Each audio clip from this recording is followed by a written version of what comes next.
क्या यूट्यूबर्स जैसे Azlan Shah हैं उनको अपने पर्सनल रिलेशन जो है पब्लिकली डिस्प्ले करने चाहिए, ऐसे ही जैसे कि आर्ट बाय वासिफ को अपनी हेल्थ स्ट्रगल्स जो है वो सोशल मीडिया पे पोस्ट करनी चाहिए थी? और क्या शहर में देहात के तुराब और सप्तान की नजर में उनके फैंस की कोई कदर नहीं? इस तरह की काफी ज्यादा मजेदार न्यूज है मेरे पास आप लोगों के लिए, तो वीडियो के एंड तक लाजमी देखना। खुश आमदीद अस्सलाम, मैं हूं वेटिफाइड और आज हम बात करने वाले हैं सबसे पहले अजलान शाह के बारे में। तो रिसेंटली अजलान शाह ने अपने बाप बनने की खुशी में एक इजहार करते हुए अपनी इंस्टाग्राम पर एक पोस्ट की, जिसमें उन्होंने अपनी वाइफ वरीशा को अप्रिशिएट करते हुए ये कहा, thank you Varisha for bringing Ajwa into this world. I can't even imagine the pain you endured in the labor room. It made me realize how much pain our mothers must have gone through when we entered this world. We should all respect and take care of our parents as much as possible. No matter how much care we take, it's still not enough because we can't even comprehend the suffering our parents have witnessed. इसके अलावा आगे वो तारीफ करते हुए आप लोग पढ़ सकते हैं कि उन्होंने क्या लिखा हुआ है। इस चीज का रिप्लाई भी बहुत होलसम तरीके से वरीशा ने खुद कमेंट सेक्शन में किया, आप लोग पोस्ट करके पढ़ सकते हैं। अब बात कर लेते हैं आर्ट बाय वासिफ के बारे में। तो ये न्यूज काफी सैड न्यूज है। बेसिकली आर्ट बाय वासिफ जो है वो काफी ज्यादा खराब हालत में है। इसी के बारे में आर्ट बाय वासिफ ने बताते हुए ये कहा कि वो पिछले काफी दिनों से बीमार है, उनकी सेहत नासाज हो गई है। इसी हवाले से उन्होंने एक स्टोरी भी अपलोड की जिसके अंदर वो बेड पे हॉस्पिटल के बेड पर थे और उन्होंने क्या कहा उस स्टोरी में मैं आप लोगों को दिखा देता हूँ।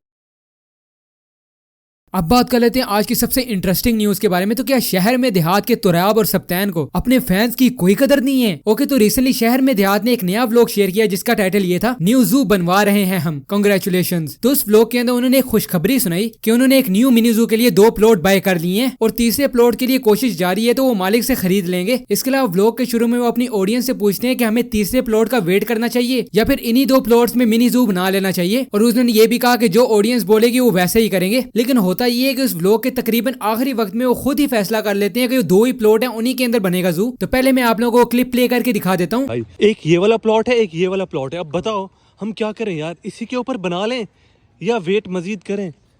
यार ये तो मैं नहीं कह सकता, ये तो कमेंट्स में ही बताएंगे लोग क्या कहते हैं, आपके हमारे सब्सक्राइबर जो कहेंगे वैसा करेंगे। हाँ यार, अब आपने हमें कमेंट बॉक्स में बताना है कि हम अब क्या करें, यहाँ पर मिनी जू बना दें या अभी वेट करें इस भाई का। मुझे ये बताओ कि काम कब से शुरू करना है?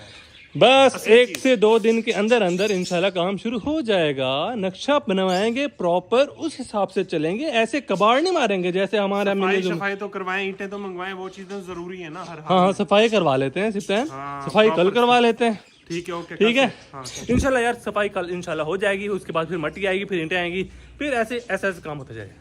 अब आते हैं मेन पॉइंट के अंदर। ऑडियंस तो कुछ और ही चाहती थी। तकरीबन 10,000 से ज्यादा कमेंट्स आए थे, जिसके अंदर तकरीबन 2500 कमेंट्स में लोगों ने अपनी राय दी हुई थी कि वेट करें आप तीसरे प्लॉट के लिए, कि जब वो तीसरा प्लॉट आएगा फिर ही अपने मिनी जू पे काम करना शुरू कीजिएगा। और इसके अलावा काफी लोग जो थे वो सैड भी थे इस चीज को लेकर कि पुराने मिनी जू को तोड़ा जाएगा, जैसा कि आप लोग कमेंट्स पढ़ सकते हैं। तो अगर आप शहर में देहात के एक फॉलोअर हैं, आप लोग इस चीज के बारे में क्या कहते हैं मुझे कमेंट सेक्शन में जरूर बताइएगा। अब बात कर लेते हैं रजा समो के बारे में। तो रजा समो क्या सोचते हैं एनिमल अब्यूज के ऊपर? तो जैसे कि मिडिफाइड ने पहले भी एनिमल अब्यूज के रिलेटेड कवर करता आ रहा है, तो इसी टॉपिक से रिलेटेड रजा समो ने रिसेंटली एक स्टोरी शेयर की। उनको बहुत अजीब सा लगा जब उन्होंने ये देखा कि एक बंदा काफी ज्यादा चिड़ियों को एक छोटे से पिंजरे में बंद किया हुआ है और उसको सेल कर रहा है। उन्होंने ये भी बताया कि लोग इस हद तक गिर जाते हैं कि वो लोग चिड़ियों को भी बेचना शुरू कर देते हैं। लोग कुत्ता पाल लेते हैं, लोग बिल्ली पाल लेते हैं, लेकिन एक्चुअल में चिड़ियों का क्या काम है? सो एक्चुअल में उन्होंने क्या कहा मैं आप लोगों को दिखा देता हूँ।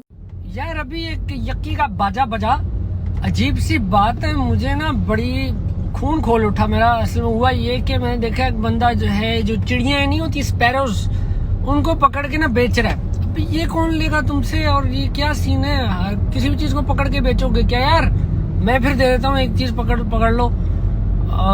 नहीं, बेचना नहीं। अच्छा खैर, तो सॉरी यार। अच्छा भाई, बात ये है कि मेरे पास जितने कैश में पैसे थे मैंने उसको दिए। मैंने ऐसे कहा इनको उड़ा दो। उसे 4-5 तो उड़ा दी, लेकिन और भी थी उसके पास। मेरे पास कैश नहीं था, वरना मैं सारी उड़वा देता। बात ये कि भाई किसी भी चीज को पकड़ के डोमेस्टिकेट नहीं कर सकते यार। कुछ पेट एनिमल साइंस ने बताया कि भाई बिल्ली को घर में पाल लो, कुत्ते को पाल लो, सही है। किसी भी उड़ते हुए परिंदे को उठा के, मतलब स्पैरोस को पकड़ के आपने जो वो कर दिया, बढ़िया वो गई जैक स्पैरो।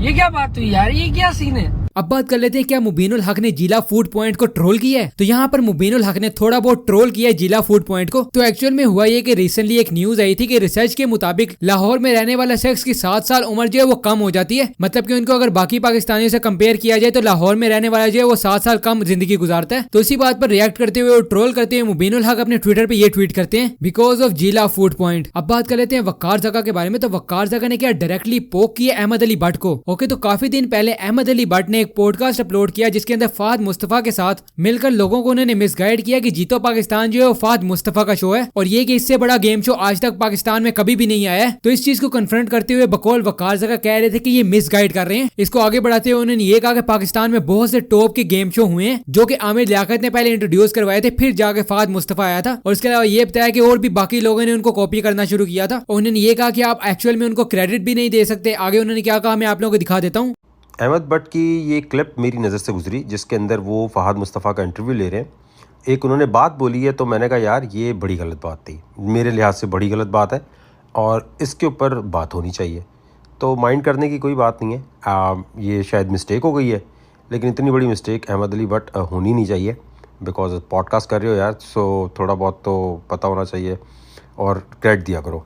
जीतो पाकिस्तान, क्योंकि मैंने जेजे से भी ये बात की थी कि हम लोगों को बचपन में याद है नीलाम घर, उसकी एवोल्यूशन याद है और फिर उसके बीच में बड़े लोगों ने अपने शोज़ किए सारे, मगर जीतो पाकिस्तान की मिसाल आपको पूरी पाकिस्तान की टेलीविज़न हिस्ट्री में नहीं मिलती। उसके सक्सेस की, उसके फिनोमेना की और हर साल बड़े से बड़ा और सस्टेनेबिलिटी। ट्रू। मैंने कहा थोड़ा सा अहमद आपके पॉडकास्ट को मैं थोड़ा मशहूर करवा दूं, अभी तो नहीं है लेकिन बहुत हो जाना चाहिए।